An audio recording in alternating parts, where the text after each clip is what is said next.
안녕. 안녕하세요. 이야기별입니다. 오늘은 동화의 아버지 안데르센이 태어난 나라 덴마크의 옛날 이야기를 준비했답니다. 이 이야기는 어른들도 좋아하는 작품이고 초등학생부터 중학생까지 제가 들려주었던 작품인데 들은 아이들은 모두 다 정말 좋아했던 작품이에요. 제가 어린이 독서에 대해서 학부모 강의를 다니다 보면 자주 하시는 질문이 있어요. 바로 옛날 이야기에 나오는 잔인한 부분에 대한 질문이에요. 이 질문에 대한 저의 답은 이야기를 다 듣고 난 다음에 해드릴게요. 자, 그럼 이야기 재미나게 들어보세요. 등에 배낭을 메고 옆구리에 칼을 찬 병사가 큰 길을 걷고 있었어요. 왼발, 오른발, 왼발, 오른발. 병사는 전쟁터에서 집으로 돌아오는 길이었죠. 한참 길을 가는데 갑자기 소름 끼치게 생긴 늙은 마녀가 나타나 병사의 앞을 가로막았습니다. 마녀는 어떻게 생겼는지 아세요? 마녀의 아랫입술이요, 가슴까지 흉측하게 늘어져 있었습니다. 안녕하시우, 군인 양반. 멋진 칼과 큰 배낭을 메고 있는 걸 보니 진짜 군인이구먼. 내가 원하는 만큼 돈을 갖게 해주지.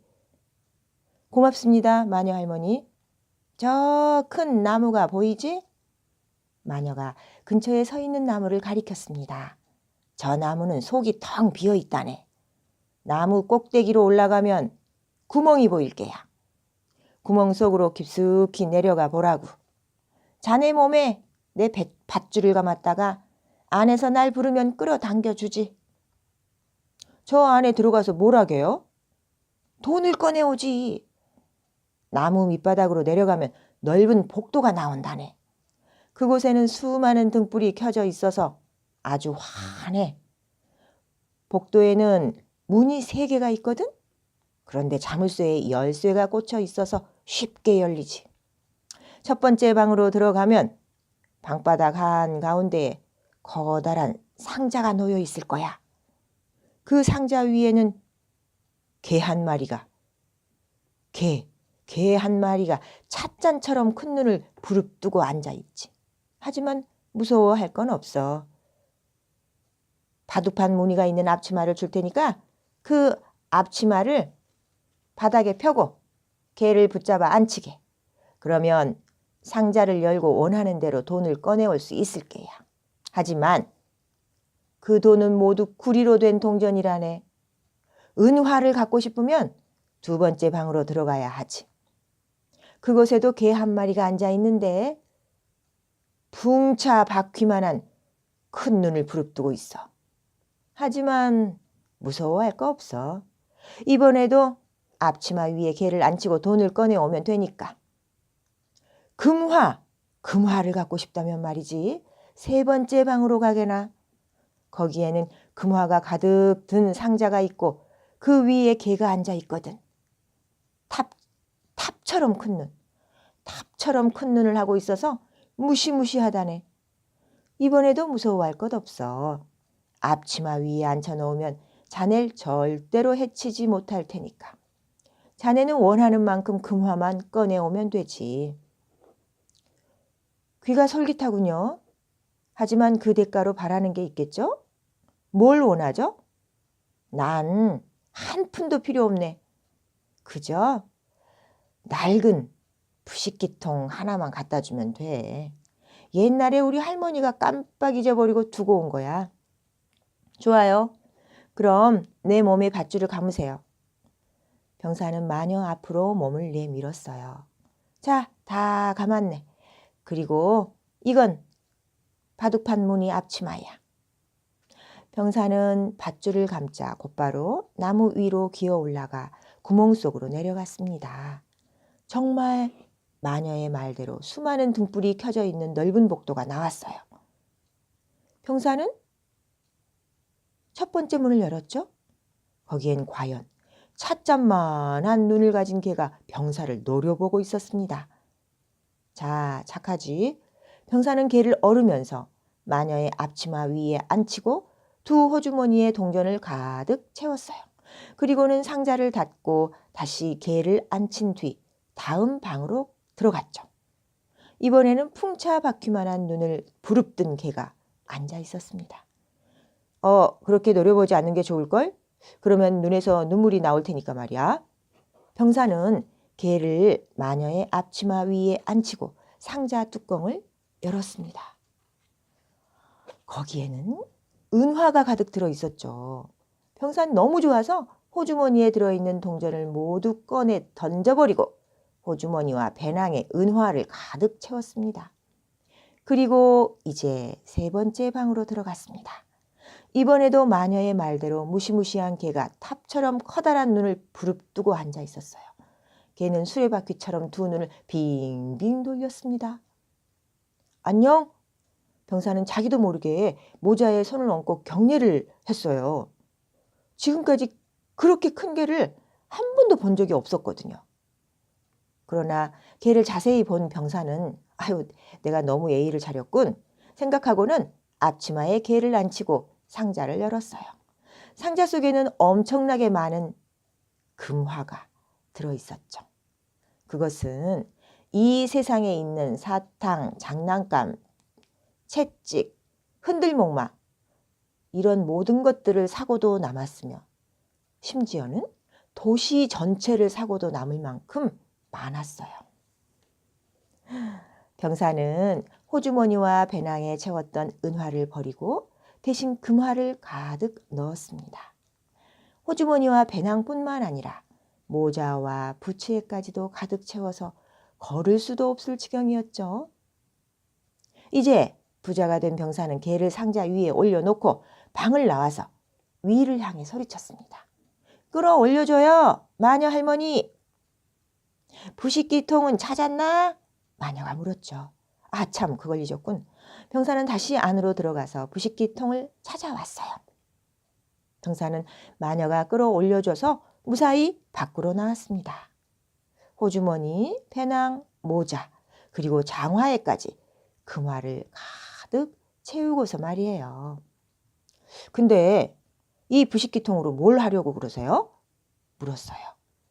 그건 알 것 없네. 자넨 돈을 가졌으니 이제 그 부식기통을 주게나. 마녀가 통을 달라고 재촉했죠. 경고하는데 이걸로 뭘 할 건지 말하지 않으면 당신 머리를 베어버리겠어요. 안 돼! 병사는 즉시 칼을 꺼내 마녀의 머리를 베고 말았습니다. 마녀는 땅바닥에 힘없이 쓰러졌죠.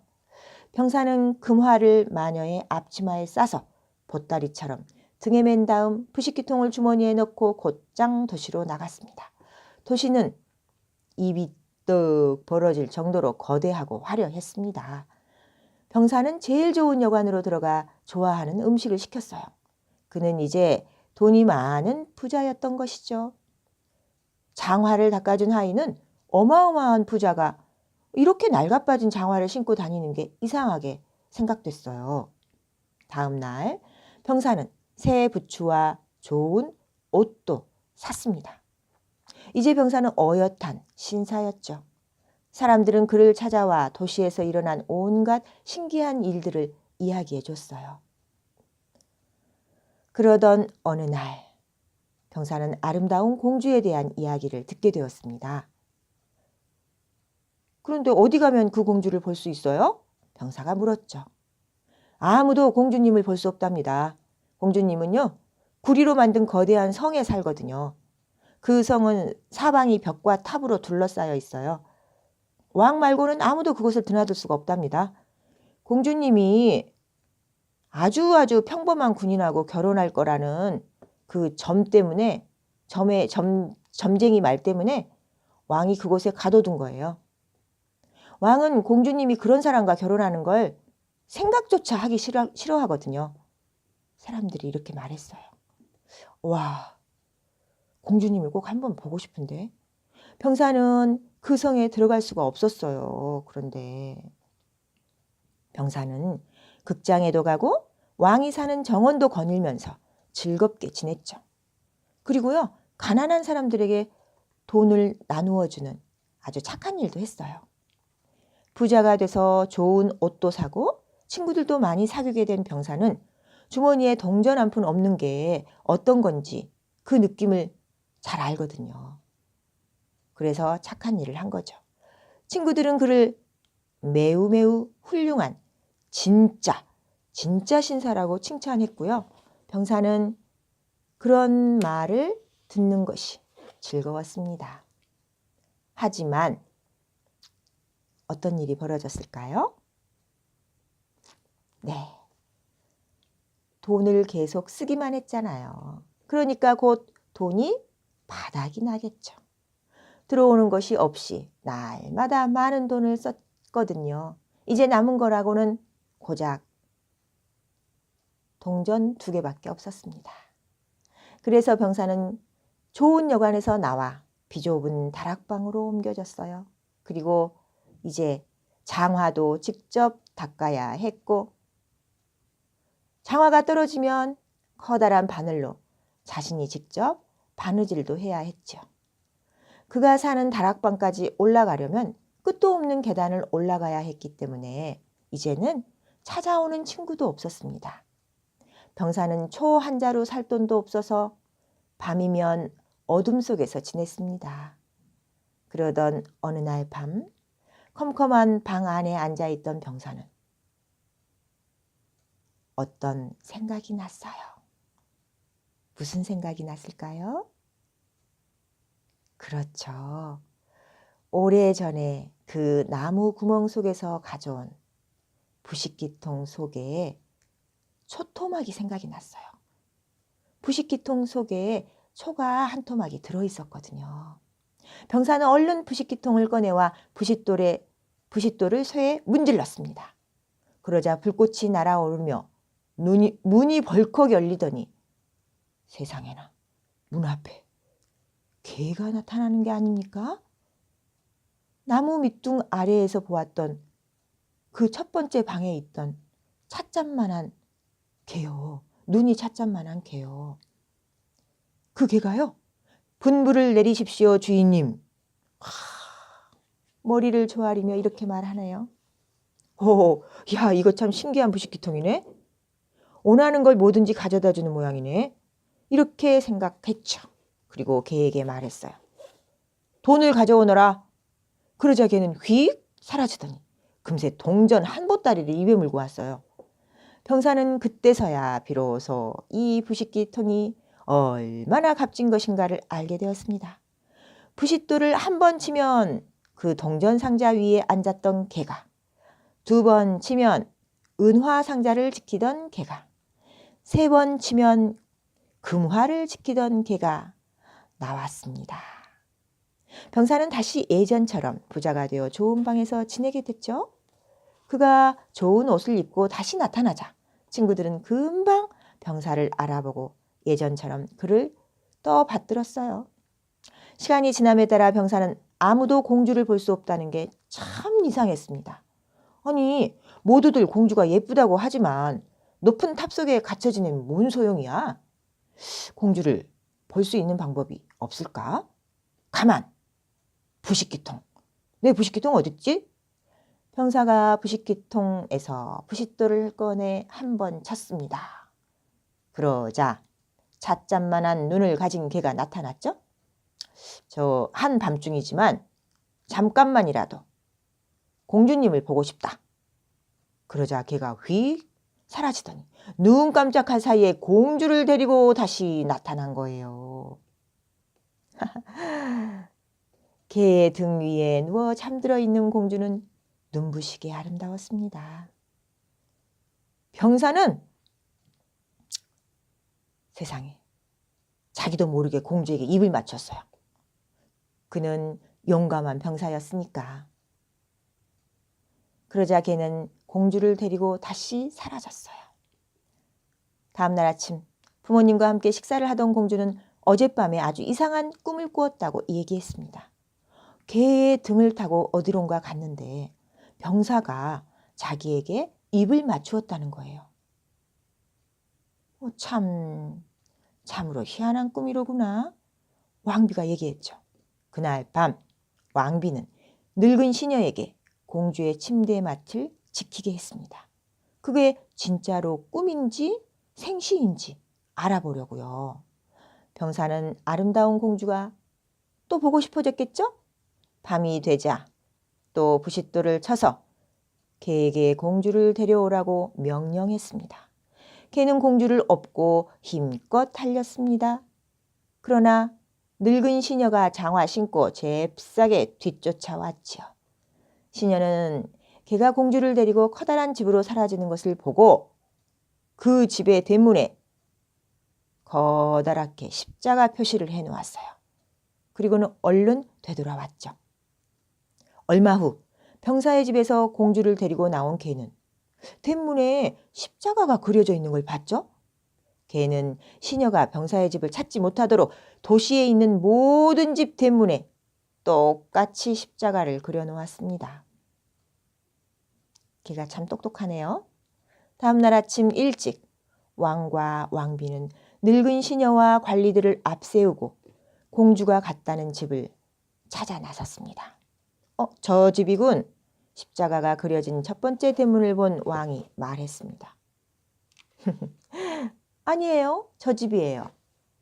십자가가 그려진 두 번째 대문을 본 왕비가 말했죠. 아니, 여기도 있고 저기도 있고 저기도 있네. 시녀와 관리들이 웅성댔습니다. 대문마다 십자가가 그려져 있던 것이죠. 그래서 그들은 더 이상 찾아봐야 소용이 없다고 생각하고 돌아왔어요. 그러나 왕비는 아주 영리한 사람이었습니다. 왕비는 마차를 타고 다니며 거드름이나 피우는 그런 여자가 아니었어요. 왕비는 금으로 된 커다란 가위를 꺼내 비단 헝겊을 네모로 자른 다음 작고 귀여운 주머니를 만들었어요. 그리고 주머니에 메밀가루를 가득 채워 공주 이목에 매달아서 공주가 지나가는 길에 그 가루가 뿌려지도록 주머니에 작은 구멍을 뚫었습니다. 병사는 그날 밤에도 공주가 보고 싶어 견딜 수가 없었습니다. 공주에게 완전히 빠진 병사는 자신이 공주와 결혼할 수 있는 왕자가 아니라는 사실이 슬펐죠. 그는 그날도 개를 불렀어요. 개는 공주를 등에 업고 쏜살같이 병사에게로 달려갔습니다. 개는 앞만 보고 달리느라고 메밀가루가 성에서부터 병사의 집에까지 그리고 그가 공주를 업고 뛰어들어간 창문에까지 뿌려진 것을 까맣게 몰랐습니다. 다음 날 아침 공주가 갔던 곳을 알아낸 왕과 왕비는 병사를 끌어다가 어둡고 더러운 감옥에 가두어 버렸습니다. 넌 내일 목매달려 죽을 거야. 사람들이 병사를 비웃었죠. 소름 끼치는 말이었습니다. 게다가 부싯돌을 여관에 놓고 왔으니 큰일이었죠. 다음 날 아침 쇠창살을 통해 사람들이 떼지어 몰려오는 게 보였습니다. 병사가 사형당하는 것을 구경하려고 몰려드는 사람들이었죠. 북소리와 함께 군인들이 행진해 오는 것도 보였습니다. 모두들 좋은 자리를 차지하려고 야단 법석이었습니다. 그 중에는 가죽 앞치마를 두르고 슬리퍼를 신은 구두방 견습공 소년도 있었습니다. 그런데 소년이 급하게 뛰는 바람에 슬리퍼 한 짝이 벗겨지고 말았죠.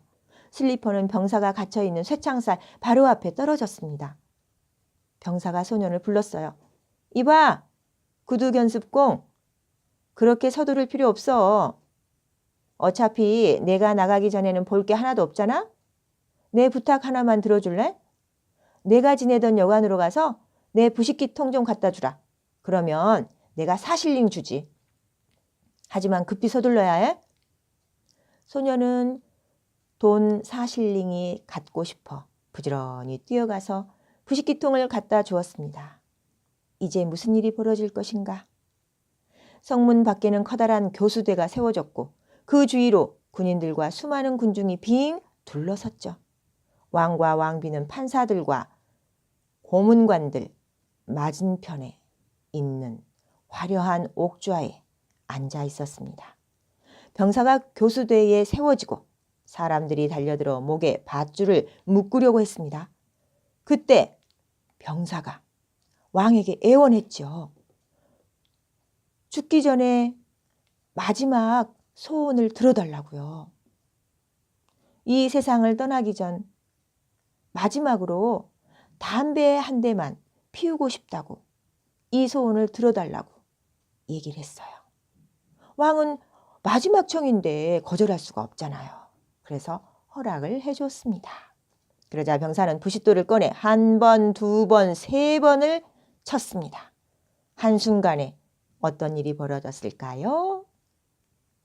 네, 개 3마리가 눈앞에 나타났습니다. 찻잔만한 눈을 가진 개, 풍차 바퀴만한 눈을 가진 개, 둥근 탑처럼 커다란 눈을 가진 개였습니다. 내가 교수형을 당하지 않도록 도와다오! 병사가 소리쳤죠. 그러자 개들이 판사와 고문관들에게 덤벼들어 다리를 물고 코를 물어뜯고 멀리 내동댕이 쳐버렸어요. 왕이 내겐 손대지 말라! 이렇게 왕이 소리쳤죠. 그런데 제일 커다란 개가 으르렁거리면서 왕과 왕비도 내동댕이 쳐버렸어요. 그러자 군인들과 군중들이 겁에 질려 소리 높여 외쳤습니다. 병사님, 우리의 왕이 되어주십시오. 아름다운 공주님과 결혼해 주십시오.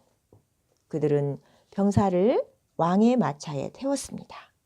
3마리의 개가 마차 앞을 달리며 만세를 외쳤고 아이들은 손가락 사이로 휘파람 불고 군인들은 받들어 총! 하며 존경의 뜻을 나타냈습니다.